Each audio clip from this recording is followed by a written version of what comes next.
Magandang araw mga kapantasya. Muli, welcome sa ating channel, kung saan ang bawat liham ay may hatid na kilig, pagnanasa, at hindi malilimutang kwento. Ako nga pala si Miss Ina, ang inyong tagapagsalaysay at kasama sa bawat paglalakbay ng imahinasyon. Halina't samahan niyo akong muli sa pagbabasa ng isang liham na tiyak na magpapainit sa inyong gabi at magpapabilis ng tibok ng inyong puso. Ihanda na ang inyong sarili dahil ang kwentong ito ay pinamagatang First Ko si Uncle. Miss Ina, ang totoo niyan, hindi ko alam kung saan ako magsisimula.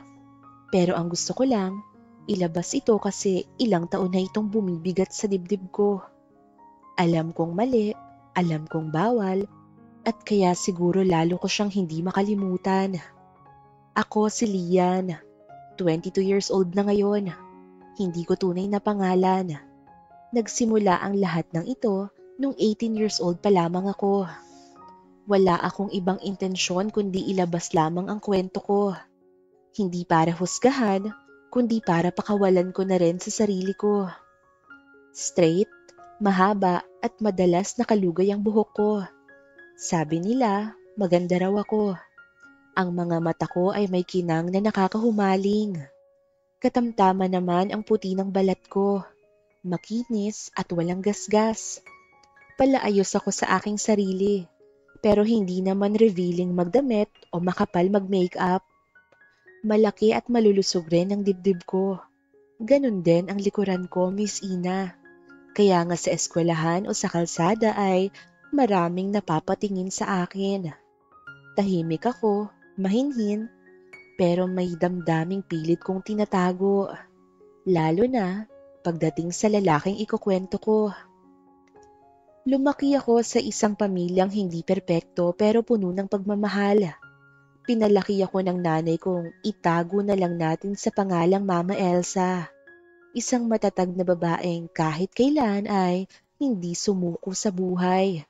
Bata pa lang ako, alam kong hindi tulad ng iba ang pamilya namin. Wala akong ama sa tabi ko. Hindi ko siya nakilala at hindi rin siya kailanman nabanggit ni Mama. Minsan, noong bata pa ako, tinanong ko siya kung nasan ang tatay ko. Ngumiti lang ito, pero bakas sa mga mata niya ang lungkot. May mga tao talaga na hindi itinadhana para magstay anak. Sagot niya. Hindi ko na yun muling inusisa, pero habang lumalaki ako, unti-unti kong nakuha ang sagot. Si Mama at ang tatay ko ay dating magkasintahan, Miss Ina. Mahal niya ito ng buong puso niya. Pero hindi ganun ang sagot ng tadhana. Nang malaman ng pamilya ng tatay ko na buntis si Mama, hindi nila ito matanggap. Galing sila sa mayamang pamilya. May pangalan at reputasyon na iniingatan. Para sa kanila, isang eskandalo ang pagkakaroon ng anak sa labas. Pinilit nilang piliin ng tatay ko ang buhay na para sa kanya. At hindi yon kasama si Mama o ako. Hindi humingi ng tulong si Mama. Hindi siya lumuhod o nakiusap. Sa halip, tinanggap niya lahat ng mag-isa. Pinagsabay niya ang pagtatrabaho at pagpapalaki sa akin. Siniguradong hindi ako nagkulang sa pagmamahal kahit na kailan. Maraming beses siyang napagod. Maraming beses siyang umiyak ng palihim. Pero sa harap ko, lagi lang siyang matatag. Kaya siguro lumaki ako ng may respeto at paghanga sa kanya, Miss Ina. Alam kong hindi perpekto ang pamilya namin, pero hindi yon naging dahilan para hindi niya ako mahalin ng buo.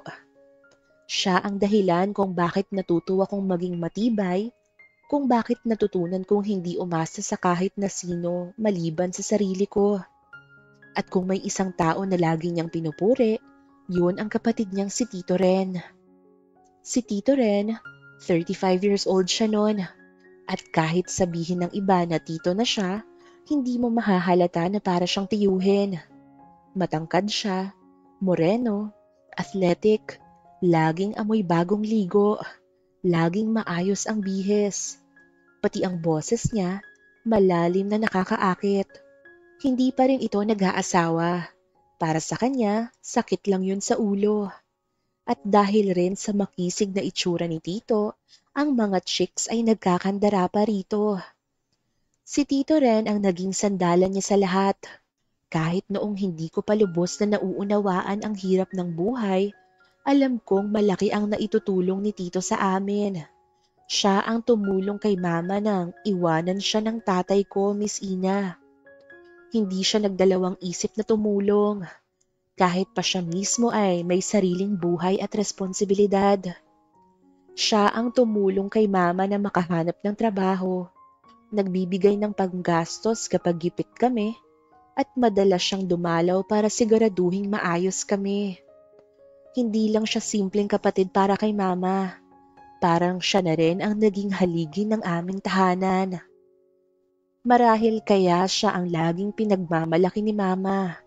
Lagi niyang sinasabi sa akin, kung may dapat kang hangaan, si Tito rin yun. Hindi lang siya mabuting kapatid. Mabuti rin siyang tao. At lumaki akong naniniwala doon. Bata pa lang ako, para siyang superhero sa paningin ko, Miss Ina. Pero hindi ko na-realize na habang tumatanda ako, nag-iiba na rin ang tingin ko sa kanya. Noong 18th birthday ko, siya ang nag-organize ng simpleng salo-salo. Siya ang nag-asikaso ng cake, pagkain, at decorations. Sabi niya, para sa baby ko to.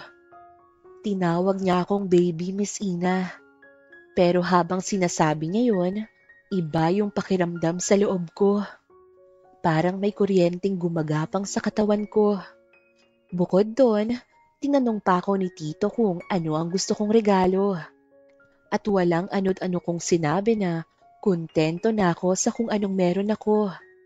Na masaya kaming pamilya. Siguro ay na-touch ito sa sinabi ko. Bigla nitong binunot ang isang mamahaling cellphone na bagong labas lang at iniabot ito sa akin. Sa sobrang gulat at tuwa ko ay napayakap at napahalik ako rito. Bagay na madalas ko namang gawin nung bata pa ako. Pero ngayon ay parang nakaramdam ako ng mali siya. Ilang buwan ang lumipas, mas naging malapit kami ni Tito Ren. Lalo na nung nag-college na ako sa Maynila. Hindi ko kasama si Mama sa Maynila. Pero si Tito rin ang nandoon at nagbabantay sa akin. Siya ang naging guardian ko. Siya ang sumusundo sa akin kapag late na akong umuuwi galing sa library. Siya ang nag-aabot ng baon kapag gipit ako. Siya ang kasama kong kumakain sa labas kapag sobrang stressed na ako. Tinatanong ako ng mga kaklase ko kung boyfriend ko ba ang laging sumusundo sa akin. Dahil sobrang sweet ni Tito at sobrang gwapo. At kapag nagtatanong sila, sinasabi kong kapatid ito ni Mama. May mga nagtatanong rin kung pwede ko silang ipakilala. Pero kapag ganoon, ay parang nakakaramdam ako ng selos. Hindi na yata tama ang nararamdaman ko, Miss Ina. At dun ko na-realize na mahirap pala itong dinadala ko. Tuwing makikita ko si Tito Ren, parang gusto kong yakapin siya ng mahigpit. Hindi lang pang pamilyang yakap, kundi yung yakap na alam kong hindi ko naman dapat gustuhin. Nagkaroon ng isang gabi na hindi ko makakalimutan. Niyaya ako ni Tito na kumain sa labas after kong mag-exam. Gabi na noon, mga 11:00 pasado na. Wala masyadong tao sa coffee shop na pinuntahan namin. Pagod ka na siguro, no? Tanong nito. Tumango lamang ako at napahawak sa buhok ko. Pinisil ang batok ko na parang pinapalakas ang loob ko. Good girl. Bulong nito. Good girl? Dalawang salitang halos nagpabaliw sa aking loob. Naramdaman ko na parang naiinitan ako kahit malamig ay bukas naman ang aircon. Nagkatitigan kami ng matagal. Parang hindi na kami tito at pamangkin ng sandaling yon. Tumayo siya bigla at ang sabi niya ay umuwi na raw kami. Tahimik lamang kami sa biyahe. Pero ang katahimikang yon ay nakakabingi, Miss Ina. Hindi ko alam kung sinasadya niya o guni-guni ko lang. Pero ilang beses ko siyang nahuling sumusulyap sa akin sa rearview mirror. Pagdating sa tapat ng kondo ko, hindi ko agad binuksan ang pinto. Okay ka lang? Tanong nito. Hindi ako sumagot at napatingin lamang ako sa kanya. At doon ko ginawa ang pinakabaliw na ginawa ko sa buong buhay ko. Iniangat ko ang ulo ko at hinalikan ko si Tito Ren sa labi. Hindi siya gumalaw, pero ilang segundo lang naramdaman ko ang kamay niya sa bewang ko. Dahan-dahang hinihila ko palapit. Masuyo, pero may init. Hindi namin inisip kung ano ang tama o mali ng sandaling yon. Nang gabing yon, hindi kami tito at pamangkin. Dinala niya ako sa isang hotel, malayo sa mga kakilala. Walang salita, walang paliwanag. Pero pareho naming alam kung ano ang mangyayari. Ang bawat halik niya ay nag-aalab, Miss Ina. Puno ng pangungulila at matagal nang tinatagong pagnanasa. Ang bawat haplos niya ay dumudulas sa balat ko na parang apoy na lumalamon sa akin. Hindi ko na kayang pigilan.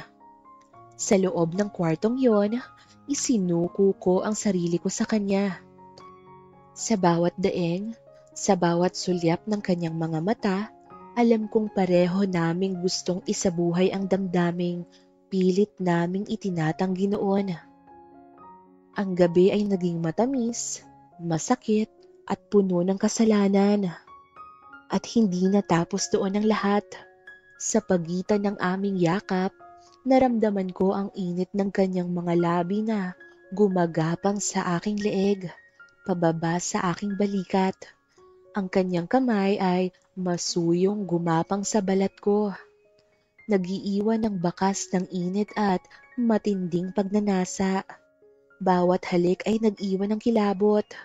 Bawat haplos ay nagbigay ng hindi maipaliwanag na kiliti. Napapikit ako noon, Miss Ina. Dinama ang sandali na alam kong hindi na dapat maulit, pero hindi ko rin kayang pigilan. Lian, bulong niya habang pinipisil ang kamay ko. Hindi ko siya sinagot, Miss Ina. Ang tanging tugon ko lang ay ang muling paghahanap ng kanyang labi. Ang pagyakap sa kanya ng mas mahigpit na parang gusto kong makalimot sa lahat ng bawal. Sa gabing yon, wala kaming iniwang puwang sa pagitan namin. Hinayaan naming lamunin kami ng damdaming ilang taon naming pinigilan at tinago. Pagkatapos, tahimik lamang kami. Yakap ko siya at yakap niya ako. Pero alam naming pareho na ang sandaling ito ay hindi dapat maulit. Na ang ginawa namin ay isang lihim na kailanman ay hindi dapat malaman ng iba. At isa pa, ang pinakamabigat aminin sa lahat, first time kong makaranas ng ganitong bagay. At sa tiyuhin ko pa. Oo, Miss Ina. Si Tito Ren ang nakauna sa akin. Ilang araw kaming hindi nag-usap pagkatapos ng gabing yon. Ako naman, parang mababaliw sa kakaisip. Sinabi ko sa sarili ko na hanggang dito na lang. Tapos na, kalimutan mo na. Pero paano mo kakalimutan ang isang bagay na gusto mo, kahit na mali? Matapos ang gabing yon, hindi naging madali ang lahat. Ilang araw kaming hindi nag-usap ni Tito Ren. Kahit nagtatanong si Mama, ay wala rin naman akong maisagot at sinasabi ko na busy lamang ako. Hindi ko rin alam kung dapat ba akong matakot, mahiya o magsisi. Para akong nilamon ng sarili kong emosyon. Gusto ko siyang makita pero natatakot akong harapin ang magiging reaksyon niya. Siya naman, parang walang nangyari. Noong muli kaming nagkita sa isang family dinner, normal lamang ito. Wala sa kilos niya ang anumang bakas ng gabing yon. Tinawag niya akong anak at ngumiti siya at nakihalubilo sa pamilya na parang hindi niya ako hinalikan niyakap at dinala sa isang kwartong kami lang ang nakakaalam. Pero ako, hindi ko kayang magpanggap. Hindi ko kayang ibalik sa dati ang pagtingin ko rito. Sa tuwing nagtatama ang mga mata namin, bumabalik sa isip ko ang bawat haplos, bawat halik, bawat sandaling alam naming maling-mali pero hindi namin tinanggihan. At doon ko na-realize, para lang akong isang panaginip para sa kanya. Isang bagay na dumaan, naging totoo sa isang gabi, pero kailangang kalimutan kinabukasan. Aaminin kong nasasaktan ako, pero alam kong wala akong karapatang magreklamo. Wala akong pwedeng sabihin dahil sa dulo, anuman ang naramdaman ko, hindi ito kailanman magiging tama. Dahan-dahan akong lumayo. Hindi ko siya iniwasan ng biglaan, pero unti-unti kong ginawang abala ang sarili ko. Mas pinili kong manatili sa dorm, umiwas sa mga family gathering, at kung magkausap man kami ay panandalian lang. At siya naman, hinayaan lang niya. Minsan napapaisip ako kung naaalala pa kaya niya o ako lang ang naiwan sa alaala ng gabing yon. Pero siguro hindi na yun mahalaga dahil kahit na anong mangyari, alam kong hindi ko siya pwedeng angkinin. At ang pinakamasakit na paraan, natutunan kong minsan, ang tunay na pagmamahal ay ang paglayo. Hanggang ngayon, dala ko pa rin yon. Pero mas magaan na. Dahil minsan sa buhay, may mga bagay na kailangang tanggapin na hindi para sa'yo. Kahit anong init ng puso mo, pipiliin mong lumayo kasi mahal mo siya. At ayaw mong sirain siya. At yun ang pinakamasakit, Miss Ina. Pero pinakamatapang na klase ng pagmamahal. Ito ang aking kwento. Sana ay may natutunan kayo mga kapantasya. Lubos na gumagalang, Lian.